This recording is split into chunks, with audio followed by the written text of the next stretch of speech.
के सभी बच्चों को नमस्कार। बच्चों, आजकल अपन मनु पढ़ रहे हैं। मैंने पूर्व वीडियो में आपको मनु की सामाजिक व्यवस्था के अंतर्गत वर्ण व्यवस्था को पढ़ाया था। आज मैं आपको आश्रम व्यवस्था पढ़ाने जा रही हूँ।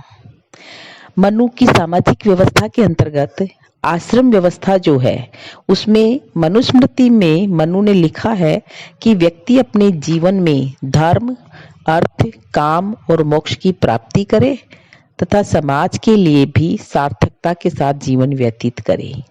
इसी उद्देश्य को लेकर उसने मानव जीवन के काल को 4 भागों में विभाजित किया है, जिसे उन्होंने आश्रम व्यवस्था का नाम दिया है। पहला ब्रह्मचर्य आश्रम, दूसरा गृहस्थाश्रम, तीसरा वानप्रस्थाश्रम और चौथा संन्यास आश्रम। बच्चों, मनु ने मानव की आयु जो है वो 100 वर्ष निर्धारित की है और ये 100 वर्ष की आयु जो है इसको 4 आश्रमों में विभाजित कर दिया है।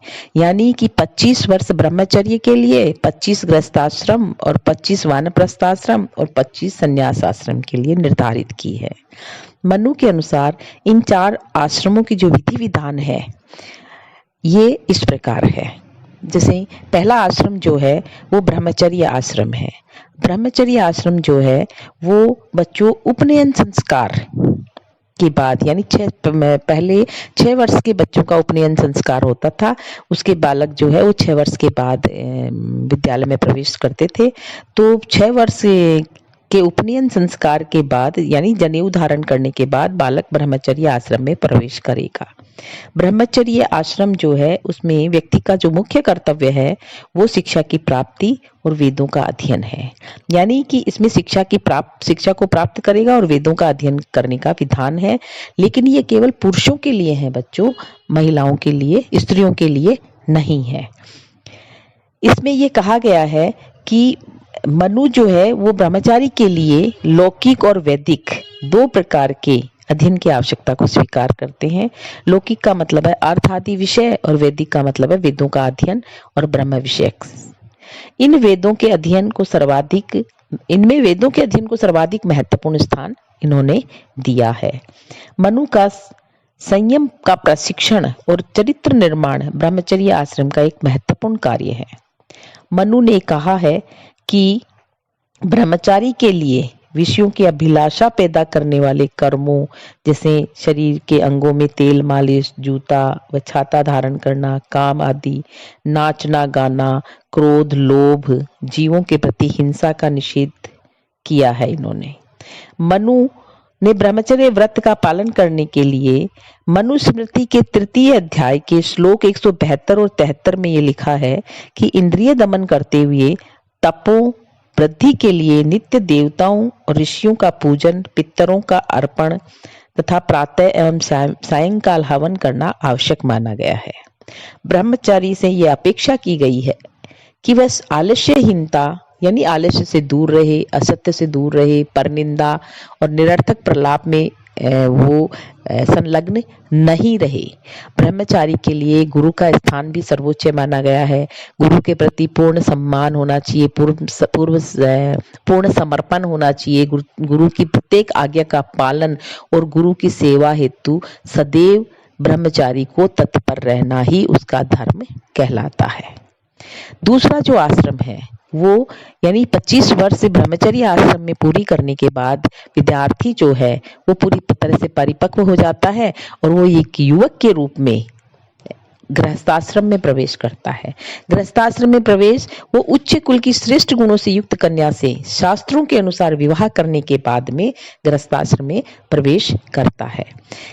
बच्चों, हमने एक मनुस्मृति में एक बहुत महत्वपूर्ण बात हमने नोट की कि जीवन के 4 आश्रम गृहस्थ से ही उत्पन्न होते हैं। यानी ब्रह्मचर्य जो है वो माँ बाप बच्चा जब पैदा करते हैं उसके बाद बच्चा बड़ा होता है तो गृहस्थाश्रम में ही होता है बच्चा। दूसरी बात, गृहस्थ से उत्पन्न होते हैं और तीनों आश्रमों में निवास करने वाले व्यक्तियों का पालन भी गृहस्थ के द्वारा ही किया जाता है। इस कारण ये जो गृहस्थाश्रम है ये आश्रम व्यवस्था का मूल आधार है। गृहस्थ आश्रम में व्यक्ति का लक्ष्य जो होता है वो धर्म, अर्थ और काम की सिद्धि होता है। इस हेतु व्यक्ति जो है वो परिवार पालन तथा अर्थ के उपार्जन की स्थितियों को अपनाता है। अर्थोपार्जन क्यों आवश्यक है? अर्थोपार्जन बहुत आवश्यक है क्यों, लेकिन इस कार्य को अन्य किसी जीवन और जीव को कष्ट पहुंचाए बिना किया जाना चाहिए। इसमें ये अर्थोपार्जन में नैतिकता का समावेश हो गया है, ईमानदारी का समावेश किया है इन्होंने। अर्थोपार्जन के उद्देश्य से वैक्ष, खेती, व्यापार या सूद, इनमें से किसी भी क्रिया को अपनाया जा सकता है। दान देना और विद्या अध्ययन को जारी रखना गृहस्थ के लिए बहुत जरूरी है और आवश्यक भी है। मनुस्मृति में गृहस्थ के लिए गाने बजाने, काम में अत्यधिक आसक्ति अथवा धन संचय हेतु पतित कार्य को अपनाने का निषेध किया है। यानी कि पैसा तो कमाए, धनोपार्जन तो करे, लेकिन वो अनैतिक तरीकों से नहीं करे। स्त्रियों के प्रति अत्यधिक आसक्ति को गृहस्थ के लिए यश, सम्मान और कीर्ति का नाश करने वाला भी माना गया है। ये गृहस्थाश्रम में 25 वर्ष पूर्ण करने के बाद में 50 वर्ष में व्यक्ति जो है वो वानप्रस्थ आश्रम में प्रवेश कर जाता है। 50 वर्ष यहाँ पूरे हो जाते हैं, उसके बाद में 25 वर्ष के लिए वो वानप्रस्थ आश्रम में प्रवेश कर लेता है। गृहस्थ के द्वारा लगभग 50 वर्ष की आयु प्राप्त कर लेने और जीवन के सांसारिक लक्ष्यों की प्राप्ति के बाद मनु ने उनके लिए वानप्रस्थ आश्रम का विधान किया है। वानप्रस्थ आश्रम स्वाध्याय हेतु समर्पण और विभिन्न विषयों पर चिंतन मनन का काल है। मनु का कहना है कि वानप्रस्थ आश्रम में प्रवेश करने वाले व्यक्ति को घर और संपत्ति का त्याग कर पत्नी के साथ अकेले वनगमन करना चाहिए। उसे अब मान अपमान, शीत ताप, सुख दुख आदि के प्रति विरक्ति भाव को अपनाना चाहिए तथा सबके प्रति मित्र भाव एवं दया भावना रखनी चाहिए।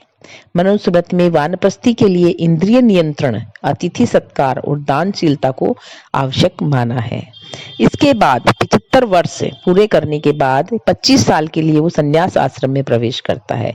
जीवन का ये अंतिम आश्रम होता है। मनु का कहना है कि संन्यास आश्रम में प्रवेश से पूर्व व्यक्ति को देव ऋण, ऋषि ऋण, पितृ ऋण से मुक्त हो जाना चाहिए। वो कहते हैं कि वेदों के विधि पूर्वक अध्ययन और पुत्र प्राप्ति के बाद ही संन्यास आश्रम के माध्यम से मोक्ष की प्राप्ति संभव है।